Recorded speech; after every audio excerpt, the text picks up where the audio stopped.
మిక్సీలో పట్టి స్టవ్ పై కాల్చిన దానికంటే మొక్కజొన్న గారెలు రోట్లో దంచి కట్టెల పొయ్యి మీద కాలిస్తే క్రిస్పీగా సాఫ్ట్గా చాలా బాగుంటాయని రోలు కడిగి చక్కగా దంచడం మొదలుపెట్టాను.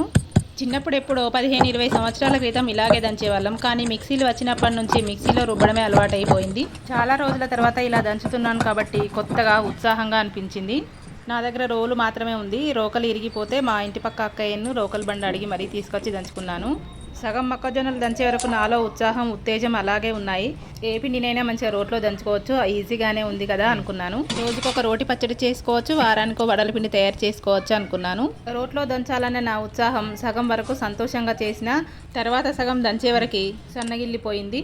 ఎలాగోలో పూర్తి చేసి పిండిలో ఉప్పు, కారం, కరివేపాకు, కొత్తిమీర వేసి వడలు చేసి ఆ తర్వాత పొయ్యి వెలిగించి వడలు చేయడం మొదలుపెట్టాను. ఎండాకాలం కావడం వల్లనే ఏమో కట్టెలు బాగా మండాయి. రోలుతో కొంచెం ఇబ్బంది వచ్చింది కానీ కట్టెల పొయ్యితో ఏం ఇబ్బంది లేదు అనుకునే సంతోషపడే లోపే చిన్న గాలికి పొయ్యిలోని పొగొచ్చి నా మొహానికి కొట్టింది.